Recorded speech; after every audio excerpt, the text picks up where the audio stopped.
Alright, so here we are at the end of Season 1 as manager of Southampton Football Club. Now, obviously, we've had a lot of ups, a lot of downs, and obviously, we were very, very close to losing our job. But now we get to look forward to playing the final game of the season here up against Arsenal, and then we're going to go over the season review and then talk about what we need to do to take Southampton Football Club to the next step in their road to recovery.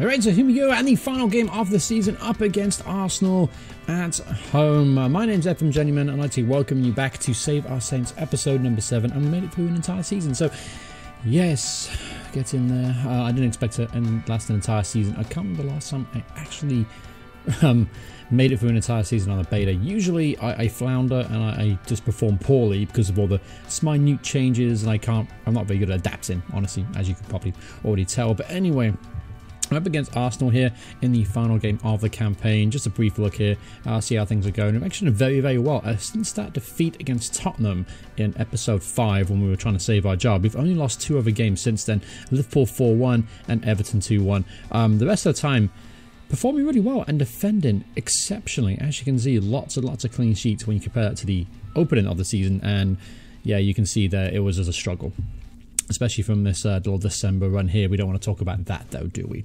But anyway, we'll just dive straight into the action here. We're now up against, of course, Arsenal at home. Final game of the season.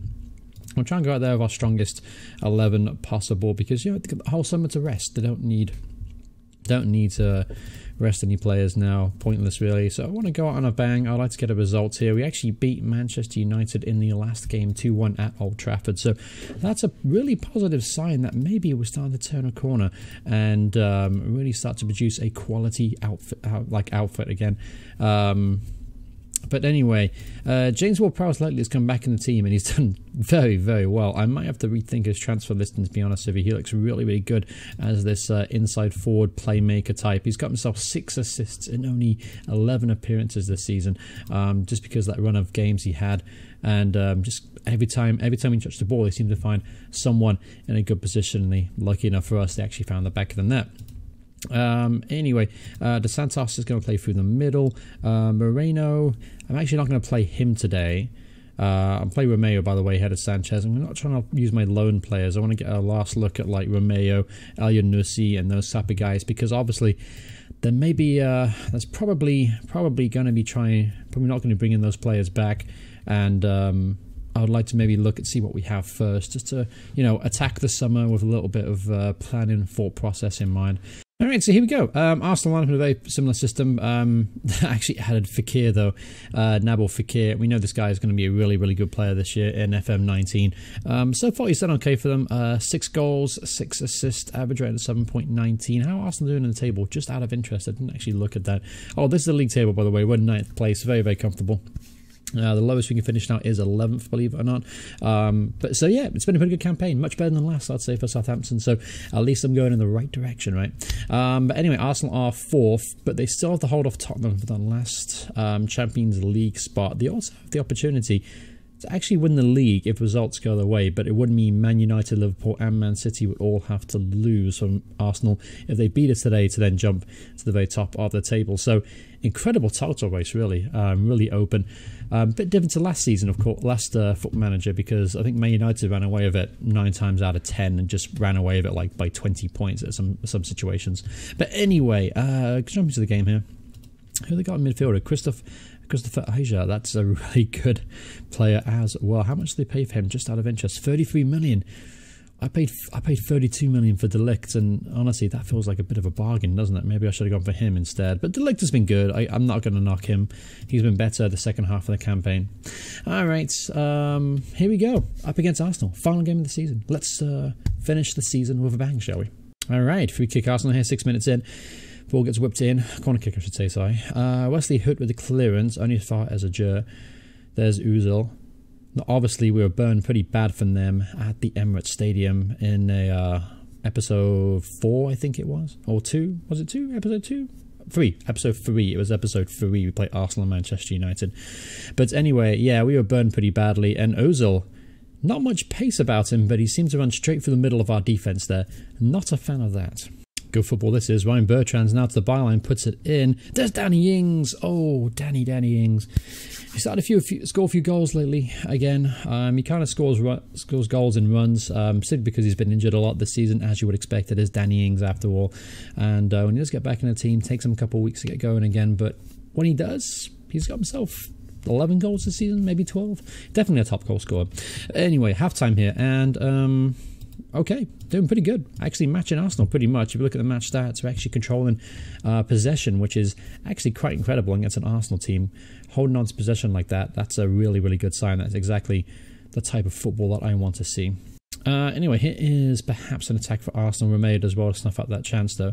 Here's Giovanni, found El Yunusi to Bertrand, who's, by the way, come into the side at a wing-back rather than a full-back, and he seems to have really, really developed there.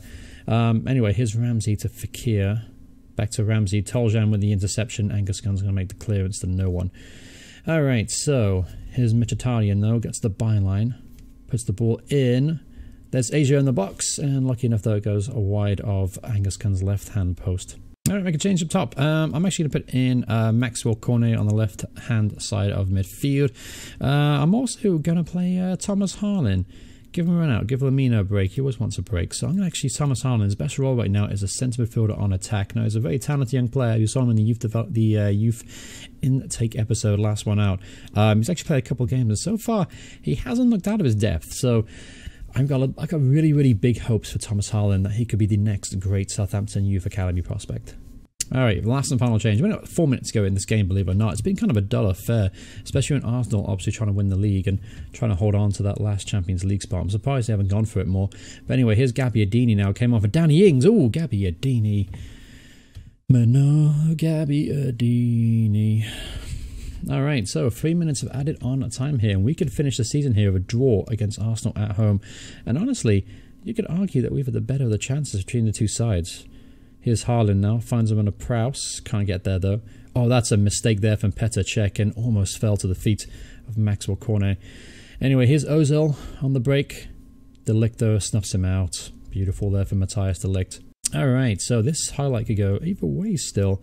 Wesley Hote today, by the way, has been absolutely magnificent. Here's Gabby now, through on goal. Gabbiadini! Oh, Manolo. Oh, so close. So close to that winner. So about 10 seconds to go in the season. It looks like we're going to finish the season with a very good result against Arsenal. Very credible. It shows how far we've come this season. And there you go. We finish the season with a 0-0 draw at home. And honestly, the game really could have gone either way. You've had the better of the chances, if I was going to be honest and frank with you. Anyway, fantastic season. No complaints at all with that. Let's see how the league table finished. So that draw didn't hurt Arsenal really. They stayed 4th place in the table. Man City are crowned champions of the league once more. Only 2 points ahead of Liverpool. Manchester United then with 81. Tottenham, Everton, Chelsea, Bournemouth had a really good season, 8th. Chelsea will not be playing in Europe next season. That's kind of crazy. And then Burnley were 9th, and we finished in 10th. So much better than last season for the Saints, I would say. Obviously picking up 17 wins along the way. Only 14 defeats, 7 draws, a -5 on goal difference, and 58 points.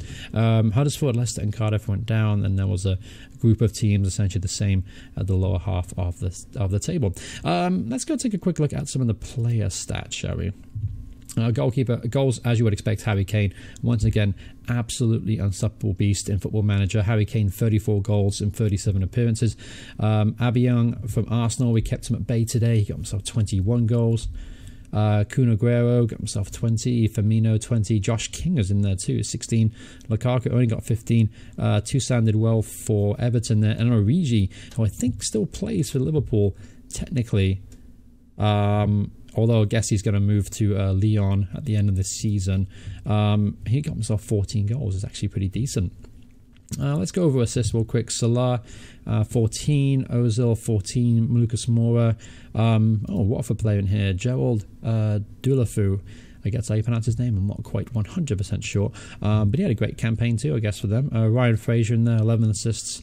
Willian, Max Meyer, and Seamus Coleman. Is Max Meyer really on that much money? Yeah, £150,000.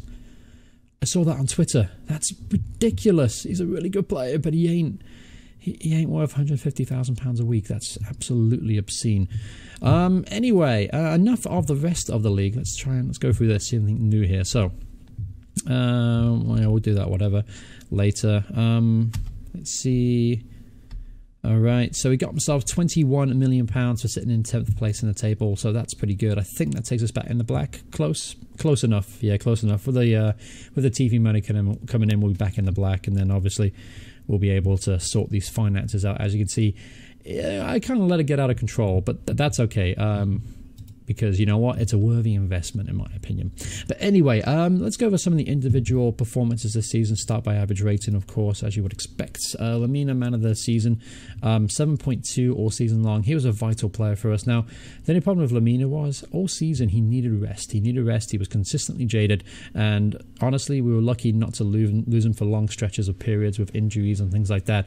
Obviously, it's just strange. I don't know why Lamina was the one to have problems with his fitness. His natural fitness isn't terrible. It's only 14, so there's no reason why he was so tired all the time. His training wasn't on the sharp, wasn't on the heavy side either. I had him working on a few individual traits and things like that, but it wasn't. I mean, I didn't really specify. Like, I didn't really. I don't know. I don't know why Mario Lamina was always tired, but he was. Maybe he needs a few less nights out. I don't know. James Ward-Prowse came into the side late on and was actually magnificent. He is, I believe, transfer listed by request. Maybe he isn't, but anyway, he wants out of the club, so we'll have to see what happens there. Bertrand really got into the campaign, as you can see, 6.98. Renato Sanchez was actually wonderful when he came into the team on loan midway through the season. I have to see if potentially he would like maybe a permanent move, if I can get him on a decent enough deal, but I'm not going to overspend for him. Højbjerg played well when he got the chance. Jamie Toljan was a bargain signing. Absolute bargain at £4.2 million. He really helped us out the back end of the campaign and solidified our defense. Even though he looks like more of an attacking fullback, he just, I don't know, he just looked like he could do a job defensively. Romeo, solid. And the rest of the team, well, they were just solid. Top goal scorer, as we know, Danny Ings, 11 goals in 27 games.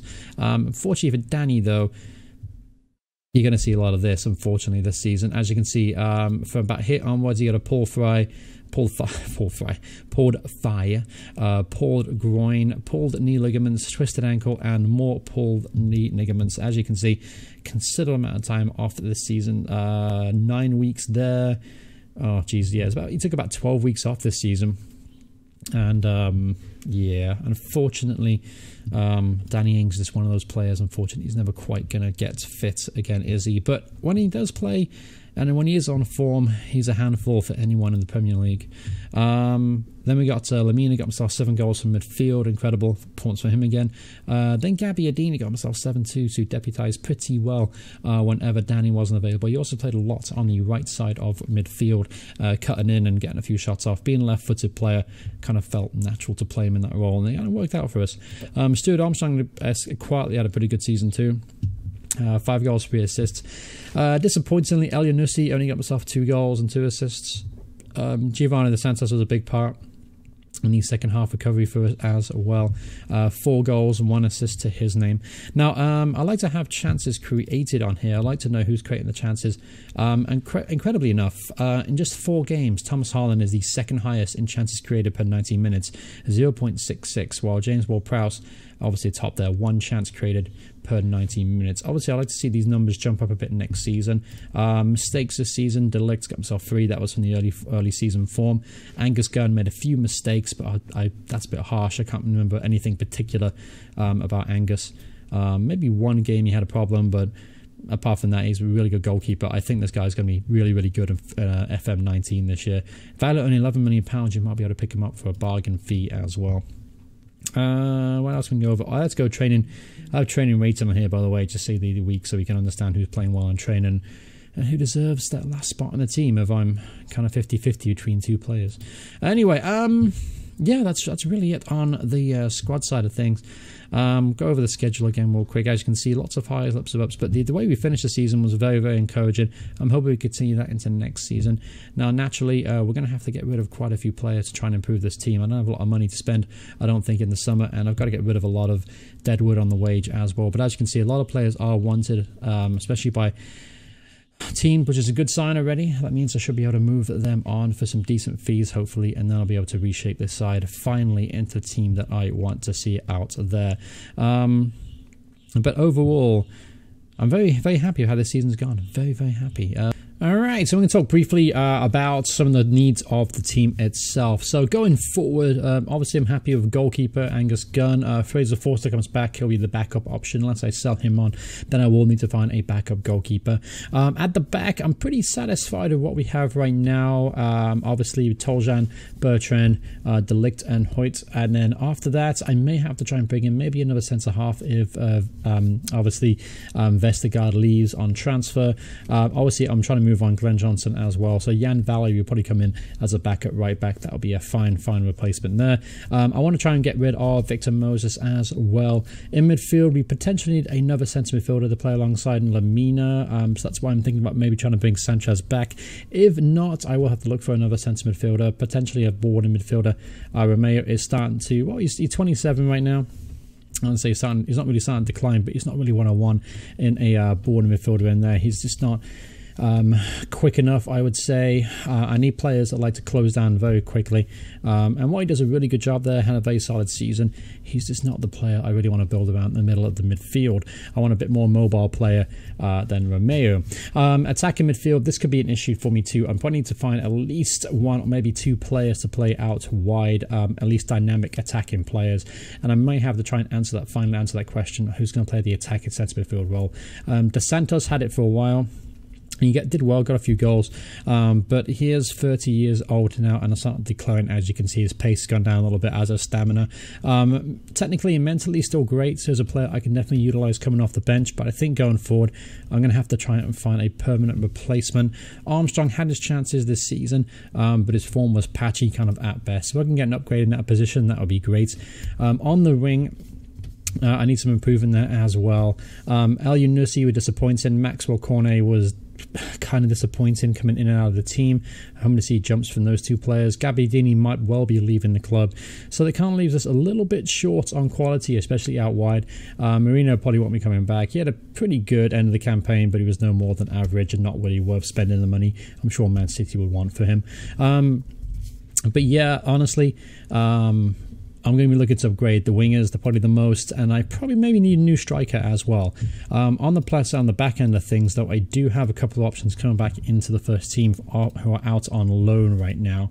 Let me see. Obviously, we had Jake Watkins. I'm looking forward to get him back in camp and see what he can offer me there as a wing back, because right now I have a full back because that's Ryan Bertrand's kind of favoured position there, or player instruction role.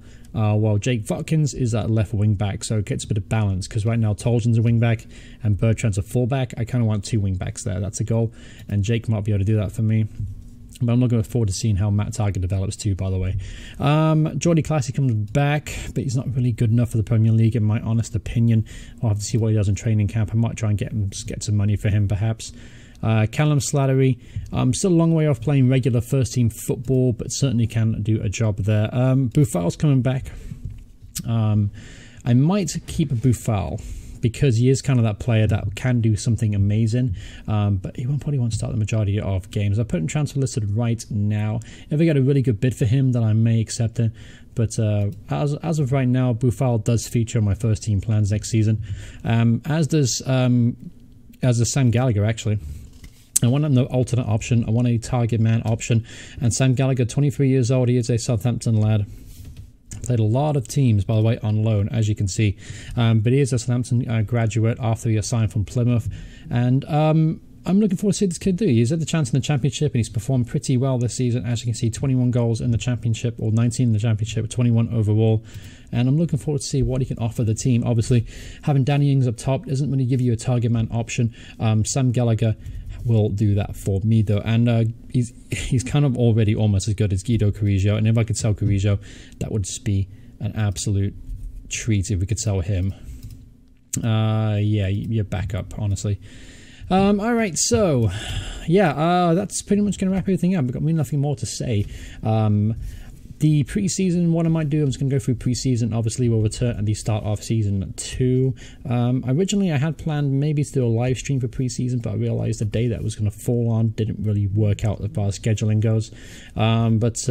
Just want to give you guys a big thank you for supporting me thus far in this series and so far in Football Manager 2019. If you're new to the channel, thanks for joining. I appreciate the support and love, and I'm looking forward to the Football Manager series ahead and Football Manager year, the calendar year, and I think it's going to be a fun and exciting year. I've got a lot of things in the plans, a lot of works, a lot of fun little saves to do, and I hope you guys will enjoy that content as much as I enjoy making it. Thanks so much for watching it. Hope you guys are enjoying the video. If you are, remember to hit like on it. If you want to see more, if you are new to the channel, please feel free to subscribe, turn notifications on, and thank you once again. I'll see you guys next season. Goodbye, everyone. Goodbye.